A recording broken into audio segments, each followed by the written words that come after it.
Vous avez peur de passer à l'action ou vous ne faites quelque chose que si vous êtes sûr que ce sera parfaitement fait.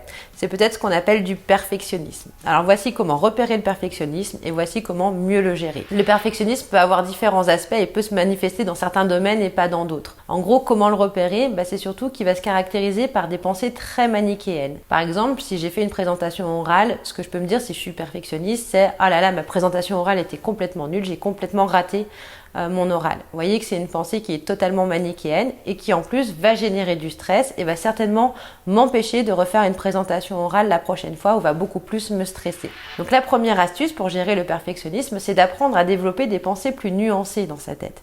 Les pensées plus nuancées, si je reprends mon exemple, consisteraient à me dire « Oui, c'est vrai, tu as bafouillé à certains moments dans ta présentation orale, mais le reste a été plutôt fluide et puis tu as pu voir que certains interlocuteurs étaient attentifs à ce que tu pouvais dire. » Bref, de nuancer simplement le propos sur ce qui s'est passé ou sur ce que vous avez fait. La deuxième astuce, en fait, consiste simplement à bien placer le curseur de votre perfectionnisme. En fait, demandez-vous quand votre perfectionnisme est pertinent et quand il n'est pas. Demandez-vous quand il est délétère pour vous et quand il ne l'est pas. L'idée, ça va être d'apprendre simplement à plutôt être consciencieux quand cela va vous convenir et à justement éviter d'être perfectionniste, c'est-à-dire éviter d'être dans des pensées très manichéennes par rapport à ce que vous faites.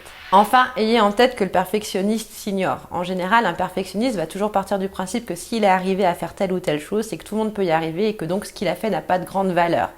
Donc vous l'avez compris, souvent le perfectionnisme est associé à un manque de confiance en soi. Donc l'idée, ça va être aussi d'apprendre à valoriser vos actions, à valoriser vos comportements et à les mettre en avant. Voilà, j'espère que ces astuces pourront vous aider et je vous dis à dans 15 jours.